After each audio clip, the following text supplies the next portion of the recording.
There are moments in history when a nation is tested not only by weapons, but by its will, its intelligence, and its ability to outthink an adversary. After the devastation of World War II, the world did not enter peace. It entered tension. Two superpowers rose from the ashes, each armed with nuclear weapons capable of ending civilization. The Soviet Union stood vast and disciplined, driven by centralized control and ideological ambition. The United States stood confident in something different. Freedom, competition, invention, and the belief that progress could shape destiny. The Cold War would not be fought with massive armies clashing across borders. It would be fought in laboratories, factories, universities, and research facilities. And in that silent battlefield, American innovation became the decisive force. When the Soviet Union detonated its first atomic bomb in 1949, the balance of power shifted instantly. The United States no longer held nuclear monopoly. Fear spread, but fear did not paralyze America. It accelerated it. Scientists pushed forward with the hydrogen bomb. Engineers developed long-range missile systems and nuclear submarines capable of remaining hidden beneath the oceans for months. Yet what truly set the United States apart was not simply the size of its arsenal, but the system behind it. Innovation was not confined to a single state authority. Universities, private companies, and independent researchers competed to solve complex problems. Ideas moved quickly. Failures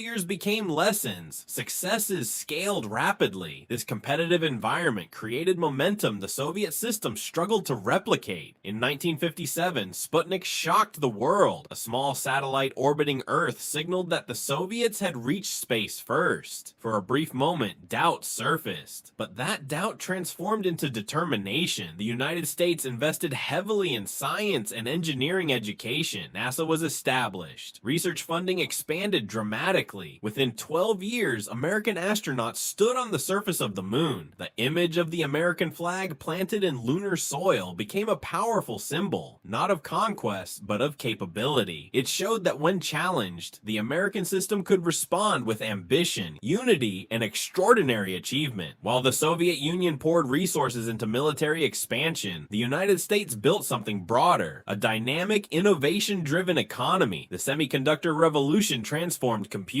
Silicon Valley emerged as a global center of technological experimentation. American companies pioneered microprocessors, advanced telecommunications, and precision-guided systems that reshaped modern defense. In a free market system, thousands of innovators competed to build faster and smarter technologies. Over time, this constant competition widened the technological gap. By the 1980s, that gap was undeniable. American computing power was accelerating, laying the groundwork for the digital age. Meanwhile, the Soviet economy struggled under inefficiency and mounting financial strain. The Cold War had become a test of endurance, and endurance favored adaptability. The United States proved that a society built on open inquiry and economic freedom could sustain innovation across decades. When the Soviet Union dissolved in 1991, there was no dramatic battlefield victory. There was no surrender ceremony. Instead, there was quiet acknowledgement that one system had outperformed the other. American innovation in technology, strategy, and economic strength had reshaped the global balance of power. The Cold War was won not by a single weapon, but by a culture of relentless progress. In the end, the greatest advantage the United States possessed was not merely military power. It was the freedom to imagine, to compete, and to build faster than any rival. The Cold War proved that innovation itself can be a strategic weapon, and it demonstrated that when a nation believes in its people and invests in their potential, it can overcome even the most formidable challenges in history.